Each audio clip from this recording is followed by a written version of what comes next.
Hello guys, how's it going? My name is Dal. So far, the class of Rogue saw strong early performance during the first few weeks of the patch 10.1, with all three of its specs looking quite competitive, especially when it comes to the newest raid of Aberrus. Early sims had all three playstyles fairly close together, with the surprising spec of Outlaw Rogue somehow leading the charge. Although to this day, new discoveries and better optimization is still ongoing, and it's likely that the numbers for all three of those specs will continue to shift upwards over time. But the Pirate spec has definitely shown early potential, and has established a solid footing in Mythic Plus content as a viable playstyle option. And I've been playing it since the release of the new seasonal updates, grinding out for the best in-slot items and learning the newest viable builds available. And I think it's about that time to put together an up-to-date Outlaw Rogue guide. If you are a new player and plan on checking out the class of Rogue for the very first time, or are a returning player coming back for the patch 10.1 and are looking to pick up your old main, then this video will go over how to get started playing Outlaw Rogue when it comes to PvE content in Season 2 of Dragonflight.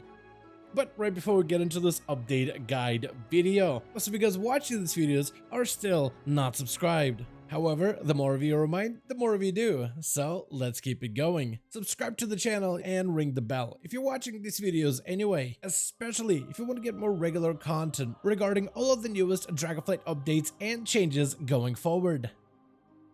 I'd first like to start off these guide videos by going over the talent builds first. Currently, Outlaw Rogues have two viable playstyle options. Most rogues will either have to choose between the Ambush build and the Keep It Rolling build, and I'll have the links to both of these builds in the description down below so you can import them in-game and test them out for yourselves. First, we have the Ambush build, which is the same build of Outlaw Rogue played since the launch of Dragonflight, which incorporates an aggressive use of ambush as part of your basic rotation. This build deals consistent damage and offers quite a bit of burst during your Shadow Dance windows. The AoE version of this playstyle amplifies the value of Blade Flurry to cleave in dungeon encounters. Then we have the Keep It Rolling build, which is named after the talent of Keep It Rolling. This build focuses on harnessing the buffs generated from Roll the Bones.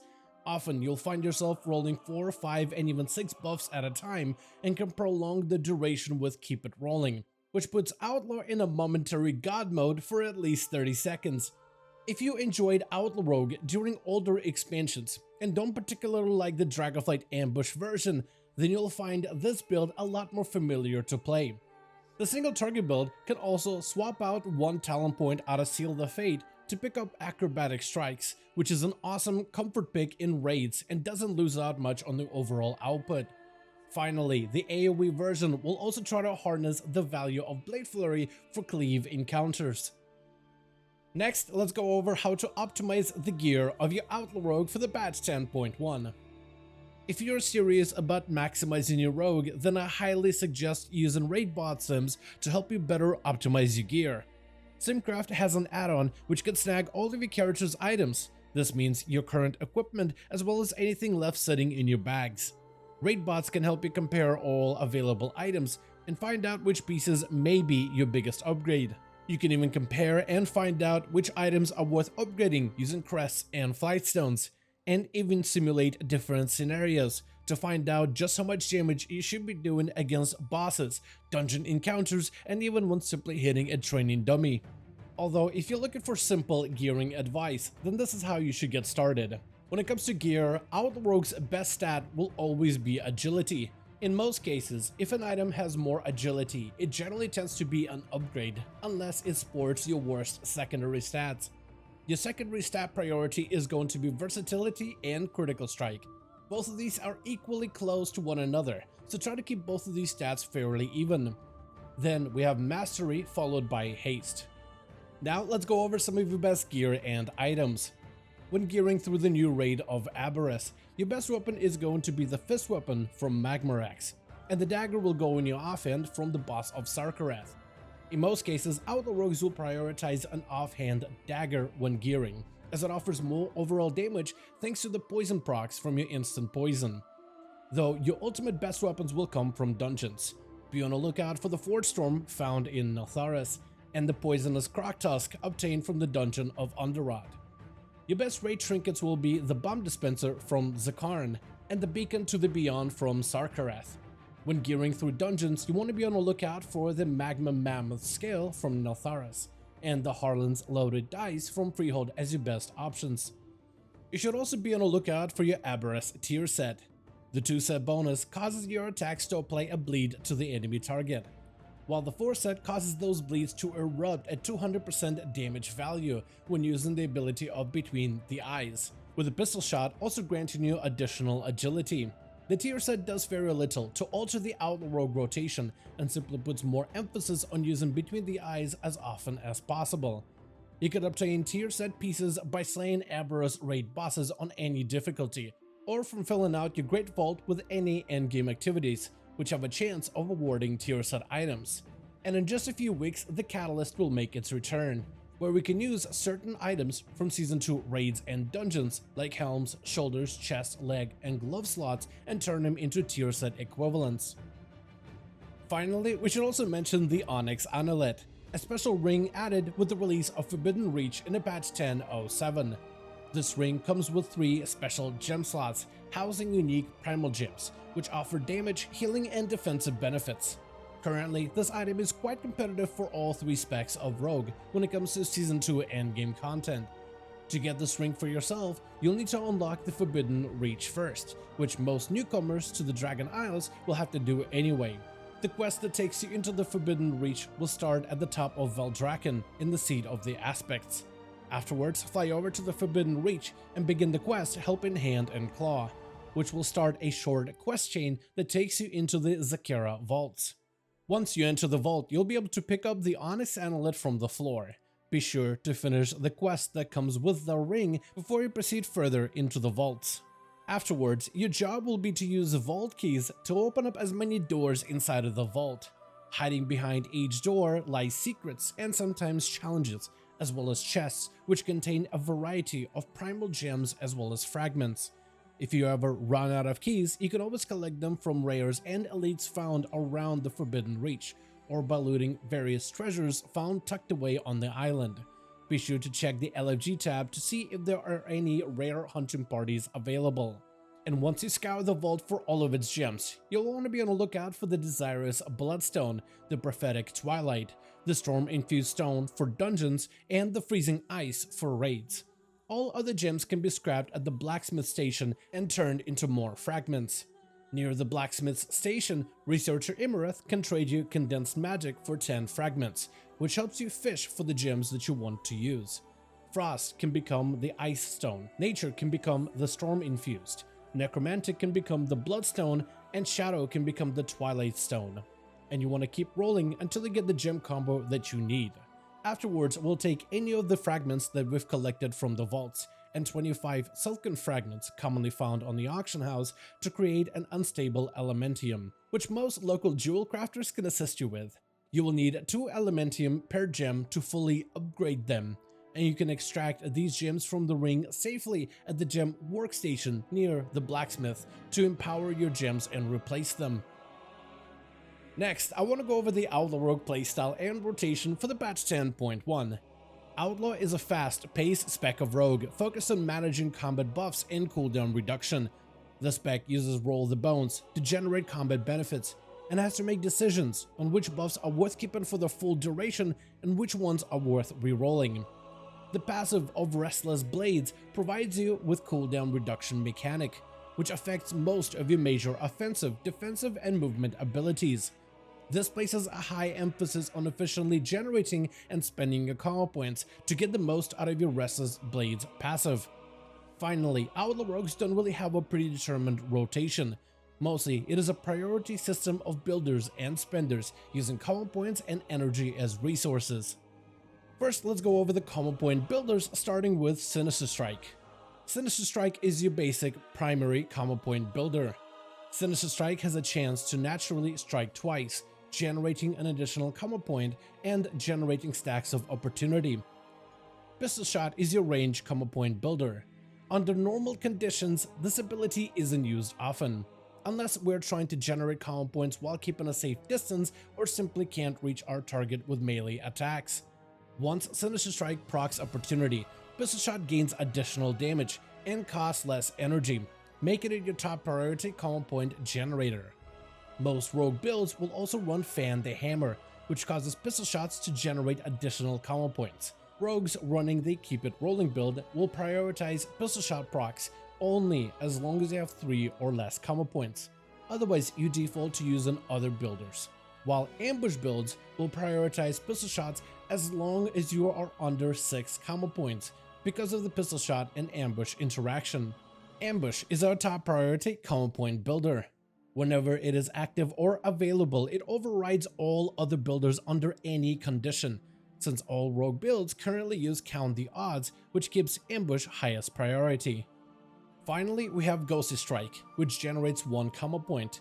This talented builder applies a debuff which makes our targets take increased additional damage.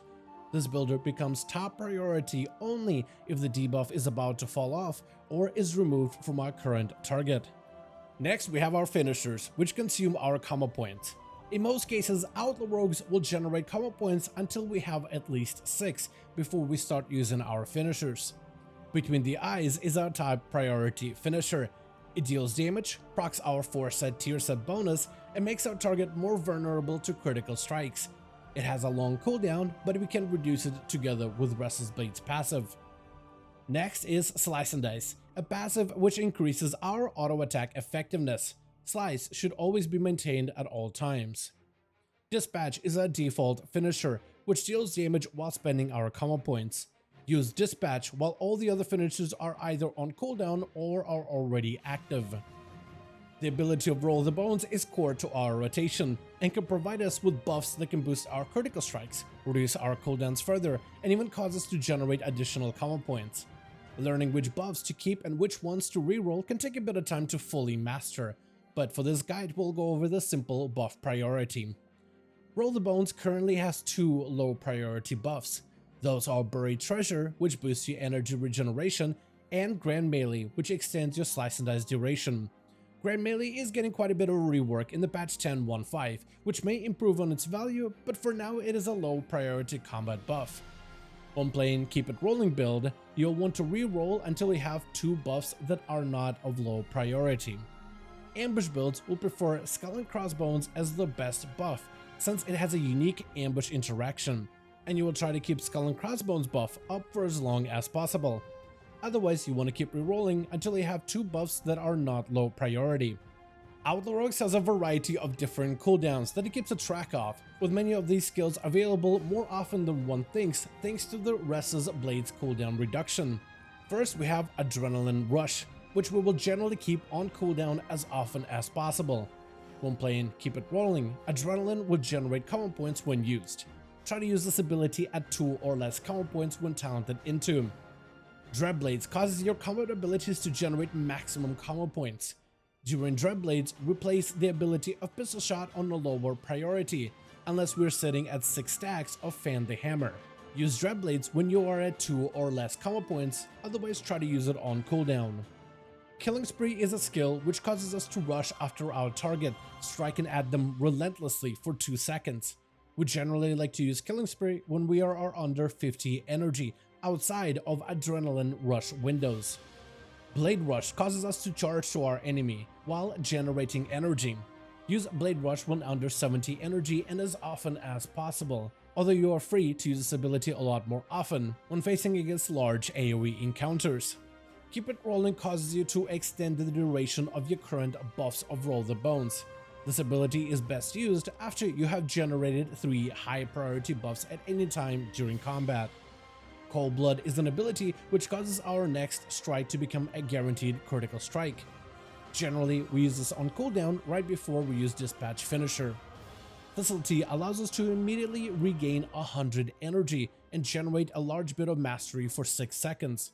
We will use Subtlety charges often whenever our energy drops below 50. Shadow Dance allows us to enter a stealthy state, which lets us access ambush during combat. During Shadow Dance, ambush will be our only combo point builder. It is advised to wait until you have at least 80 energy before entering the Shadow Dance state. Keep It Rolling builds will try to use Dance and Dispatch as the first global as soon as they enter Dance windows. Try to keep Shadow Dance on cooldown as much as possible. Vanish is very similar to Shadow Dance, as it grants us momentary use of stealth-based abilities. Ambush builds will run the talent of Subterfuge, and will wait until they have at least 50 energy to vanish when using ambushes and finishers during its duration. Try to use Vanish as often as possible. Finally, we have Blade Flurry. While Blade Flurry is active, all single target attacks will cleave onto nearby targets, which is how Outlaw Rogue deals AoE damage. Outlaw Rogue has only a single target rotation, which we use in all encounters, and we maintain Blade Flurry as long as we are fighting against more than one target. When it comes to openers, Outlaw Rogues usually don't have a strict opener rotation. Before you open, most rogues will use Adrenaline Rush and Roll the Bones to generate combat buffs, then ambush, and then proceed with their combat rotation. Builds running Keep It Rolling, however, will have an opener. Your opener will be to Adrenaline Rush, Roll the Bones, and Slice and Dice to spend your combo points. Ambush into Ghost Strike and use any unused trinkets. Then Sinister Strike until 6 combo points, and then Between the Eyes. Drive Blades into Dispatch together with Shadow Dance, then spam ambushes and dispatches until Shadow Dance is over. During Shadow Dance, you'll have an opportunity to use Keep It Rolling once you've generated a lot of combat enhancements. After Shadow Dance is over, you proceed with your basic rotation priority. Next, let's go over some of the items worth crafting using Dragonflight's work order system. Outlaw is a spec which favors gear with damage procs, which is why we'll be focusing on toxic crafted items. The slimy expulsion boots offer quite a bit of single target damage, but will require you to craft another item with a toxified armor patch in order to make it worth your while. It's recommended to craft an armor patch item on a bracer or a belt slot to gain maximum value. Lastly, we have enchants and consumables to go over, starting with the raid buffs. I will list the recommended consumables from the must-have first, which are generally not all that expensive. For your file, we'll use Tepid Versatility. For runes, we will use the Buzzing rune for each of your weapons. The food you want to use will either be the Fortune Cookie, or a Raid Feast, or Revenge Served Cold for Critical Strike and Versatility. If you have extra gold, you should spend it on an Elemental Potion of Power if possible, and use it during your major cooldowns. Finally, we have the Augment Runes, which is the most expensive item in this category. Only use these if you are certain that you won't die during combat, otherwise the runes are wasted. If your character's items have gem slots, then those will be filled with Radiant Malachite. At least one of the sockets should contain a Resplendent Limited Diamond if you can get a Jewel Crafter to make you one. And finally, we have our enchants. One of your weapons should be enchanted with Sophic Devotion, which performs slightly better in AoE encounters, and the other should either have a Frozen Devotion or the new Shadowflame Wreath enchant for single target. This way, your rogue can perform best in all types of combat situations. Chest should be enchanted with Waking stats. Legs should have the Fierce Armor Kit. Rings can be enchanted with Critical Strike and Versatility. Bracers and Cloak are best enchanted with Avoidance for defense, and boots can be enchanted with Plains Runner's Breeze for added movement. Finally, your belt can be enchanted with a Shadowed Belt Clasp, but only if you can afford it. As per usual, if you guys enjoyed this video or found it informative, go ahead and give it a thumbs up. I would very much appreciate it. And as always, in the description of every single video and live stream, we have a link to our Discord community channel. Probably the best place to reach out to me directly in case you want to let me know what you thought about this video or hang out with the rest of the community to discuss some of the upcoming changes. Join our Discord to become part of the community. But otherwise, thank you all so much for watching this video. I do hope you guys enjoyed. Let me know all of your thoughts down below. And as always, I'll see all of you guys in another video.